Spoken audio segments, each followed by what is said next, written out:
It begins with silence, the kind of deep, velvety stillness that swallows sound, broken only by the faint hum of your own breathing. You open your eyes to the dim outline of your bedroom ceiling, but something is wrong. You can't move, not a finger, not a toe. It's as if your body has been pinned under an invisible weight. In the far corner of the room, the shadows seem thicker. They take shape, sharpening into the outline of something tall, impossibly still. A silhouette of a person, but not a person. There are no eyes, no mouth, no features at all. Just a human form carved out of darkness, blacker than the night itself. Your pulse hammers in your ears. You try to swallow, but your throat locks tight. The figure stands there, motionless, as if watching. You strain to scream, but no sound escapes. Then, without warning, it shifts. Some say they've seen the shadow glide forward. Others swear it collapses in on itself like ink swirling down a drain. In your case, the figure seems to lunge, and suddenly you're free. You gasp for air, bolt upright, and find yourself alone in the dim room. The corner is empty. The air is still, but your heart is racing, your skin clammy, and somewhere in the pit of your stomach lingers a certainty. Something was there. For countless people across the world, this is the quintessential shadow person encounter. A being glimpsed in that liminal space between sleep and waking, often in moments when the body is frozen in the grip of sleep paralysis. The details vary, but the fear is universal, and once you've seen them, you never quite forget.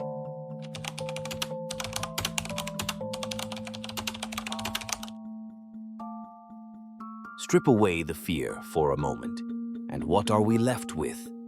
Shadow people is the modern name for a phenomenon that has haunted human perception for centuries. Dark, opaque, human-shaped forms that seem to move with intention. They're not the soft, shifting shadows cast by furniture or moonlight.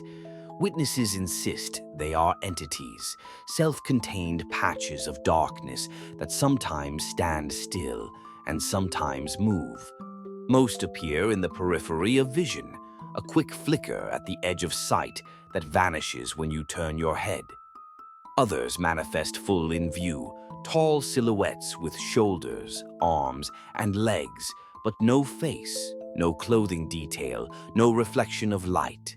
They're described as blacker than black, absorbing illumination rather than reflecting it, as if they're holes in the world rather than objects within it. For some, the encounter is fleeting, a half-second blur that leaves them wondering if it was just imagination. For others, it's prolonged, oppressive, charged with an unshakable sense of being watched. A few variants recur again and again: the Hat Man with his wide-brimmed headgear, the hooded figure, and the featureless towering watcher. Though the term shadow people is new, the idea is ancient.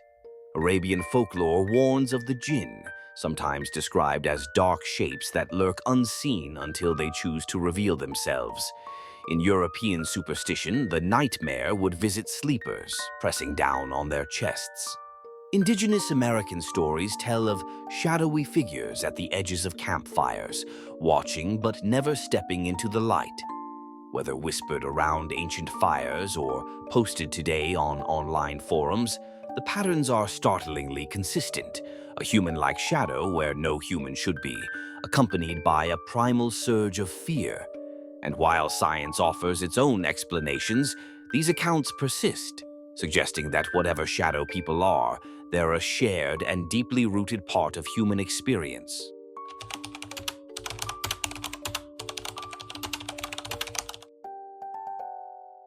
For most of history, encounters with shadowy figures lived quietly in folklore, superstition, and whispered bedtime warnings. But in the early 2000s, shadow people stepped fully into modern consciousness and never left. One night in 2001, legendary late-night radio host Art Bell opened his show Coast to Coast AM to a chilling topic: shadow people. He invited listeners to call in with their stories and even send in drawings of what they had seen. The response was overwhelming. Hundreds of accounts poured in, eerily similar, yet from people who had never met or heard each other's experiences.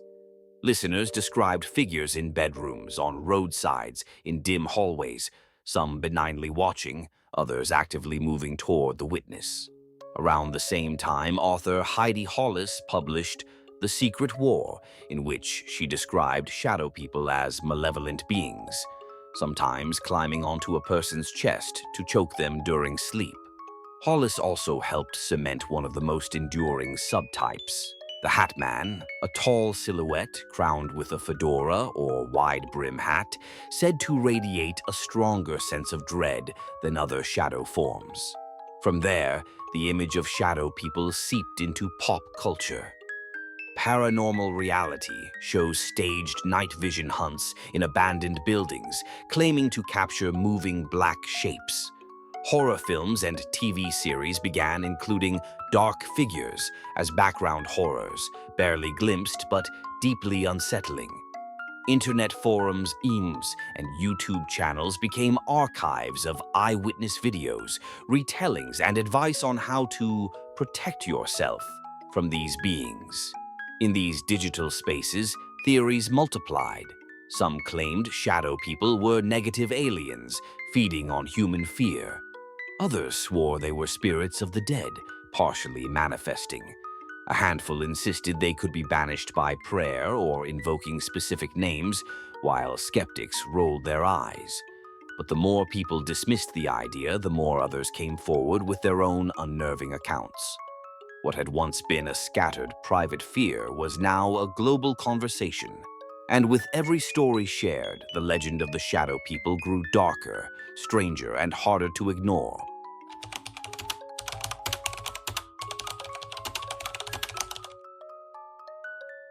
Among the countless reports of shadow figures, one image surfaces again and again: a tall, lean silhouette topped with a fedora or broad-brimmed hat. Witnesses call him the Hat Man, and they describe him with an almost unnerving consistency, as if everyone, everywhere has glimpsed the same being. In bedrooms, he stands at the foot of the bed, watching in absolute silence. On highways, drivers glimpse him striding across the road, vanishing into the dark. In forests, campers see him between the trees, just beyond the glow of the fire.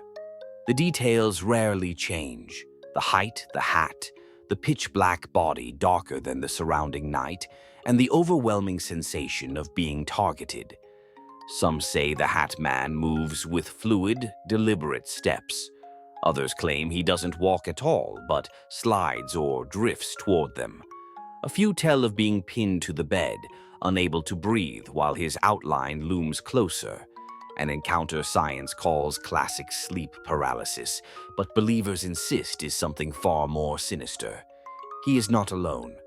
Other shadow forms appear in testimonies. The Watcher, a featureless silhouette, often towering, seen standing in corners or doorways. The hooded figure, its head bowed, face hidden under a cowl, often in dim hallways or shadowed staircases. The Wall Crawler, rare but chilling, a black humanoid shape that moves unnaturally along ceilings or walls before vanishing. One truck driver, recounting a night run through the Nevada desert, swore he saw a shadowy man standing in the center of the empty highway. As the truck passed through the figure, his cab temperature dropped sharply and his breath misted. In the middle of summer, a child in Brazil described waking to a dark man with no face, crouched beside her bed, whispering words she couldn't understand. In rural Canada, a family sitting around a campfire saw a man-shaped void pass between them and the flames, blocking the light for just a heartbeat before disappearing. What makes these accounts unsettling is not just the fear they inspire, but the fact that they come from people of all ages, cultures, and backgrounds, many of them otherwise grounded, rational, and not seeking attention. Each claims the same thing: I saw it, and I'll never forget it.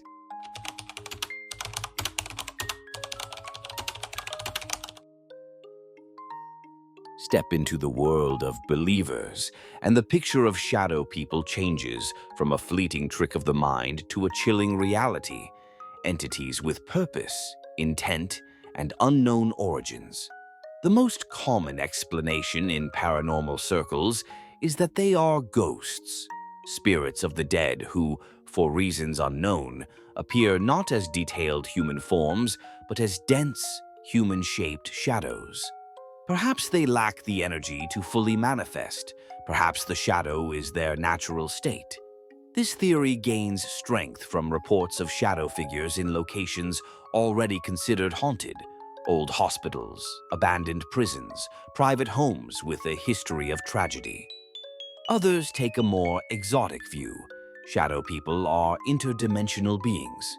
They're not from our world at all, but from a parallel reality that occasionally overlaps with ours.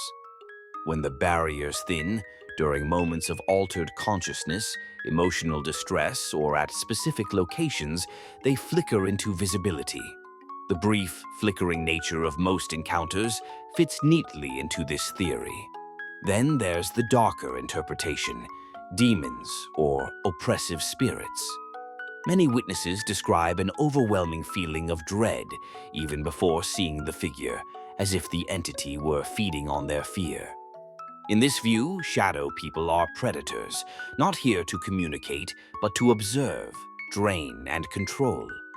Believers point to cases where people under extreme emotional strain see shadow figures more often, suggesting these entities are drawn to vulnerability. Some fringe theories go further still, connecting shadow people to extraterrestrials or time travelers. If they are aliens, their shadow form might be a side effect of cloaking technology. If they are from the future, perhaps they exist in a state slightly out of phase, appearing only as dark outlines when observed in our time. What's notable is that, unlike many ghost sightings, shadow people rarely speak, rarely emit sound, and almost never interact directly beyond instilling fear or, at most, physically pressing down on a victim during sleep. This silence fuels the idea that they are a separate category of entity, something that exists apart from both ghosts and demons, with motives we can't yet guess. For those who believe, the message is clear. If you see a shadow figure, especially one lingering in your space, it's not just a trick of the light. It's something, and it's there for a reason.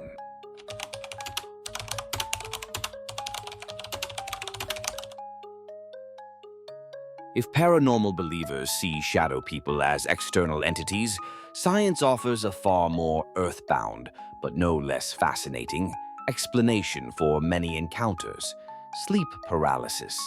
Sleep paralysis is a state that occurs when the brain wakes before the body does.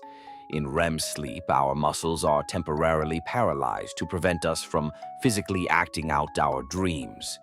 Most of the time, this atonia fades as we wake, but sometimes our consciousness switches on while the paralysis lingers. The result? You are awake, aware, but utterly unable to move. In this vulnerable moment, the brain is caught between dream and reality. The boundaries blur, and dream imagery can spill into the waking world, what researchers call hypnopompic hallucinations. And one of the most common hallucinations? A presence in the room. Neurologists believe this may be an evolutionary holdover, a kind of ancient alarm system. Imagine our ancestors waking immobile in the dark. The brain, sensing danger, conjures the image of a predator or intruder to explain the fear. In today's world, that intruder often manifests as a humanoid shadow. Across cultures, this same experience takes on different guises. In Japan, it's kanashibari, a ghostly force pinning the sleeper. In Newfoundland folklore, the old hag sits on the chest. In many Western accounts, it's the faceless shadow person watching from the corner. Despite the cultural variations, the symptoms are identical: paralysis, a crushing sense of dread, and the vivid perception of another being in the room. What makes sleep paralysis so convincing is how real it feels. The details, the texture of the darkness, the sense of weight on the chest, even imagined footsteps can be hyper-detailed, all generated by a brain in a half-dream state. When paralysis breaks, the figure vanishes instantly, reinforcing the sense that it was there one moment and gone the next. Science can explain the mechanics, but when your heart is pounding, your breath is short, and a tall black silhouette is standing over your bed, just a hallucination is cold comfort.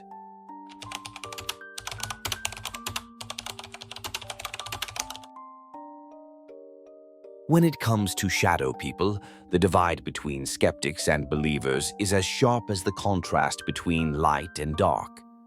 On the skeptic's side, the case seems straightforward.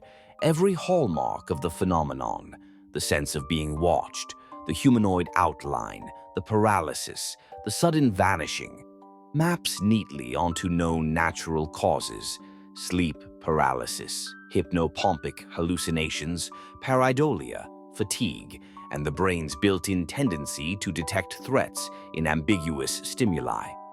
In their view, shadow people are not beings, but byproducts of the human nervous system under stress. Once you understand the neurology, the mystery evaporates. But believers counter with stories that strain those explanations. Not all sightings happen in bed. Not all occur in darkness. Some involve multiple witnesses, people in the same room describing the same shadowy form at the same time. There are accounts from broad daylight, from public spaces, from moments of calm rather than fear. Skeptics argue these can still be coincidences or mutual suggestion. Believers see them as cracks in the scientific framework.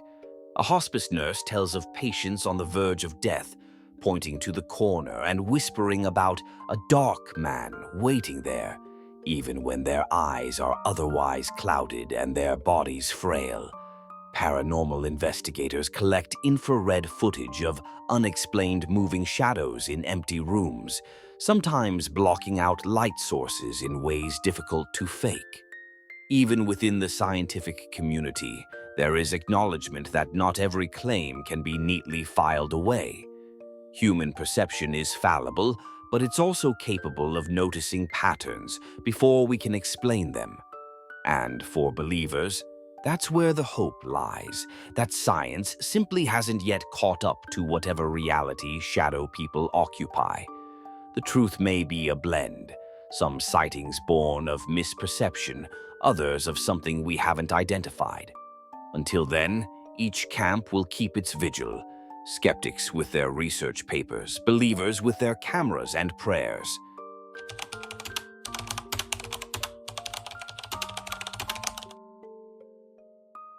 Shadow people live in the borderlands, between waking and sleeping, between explanation and mystery.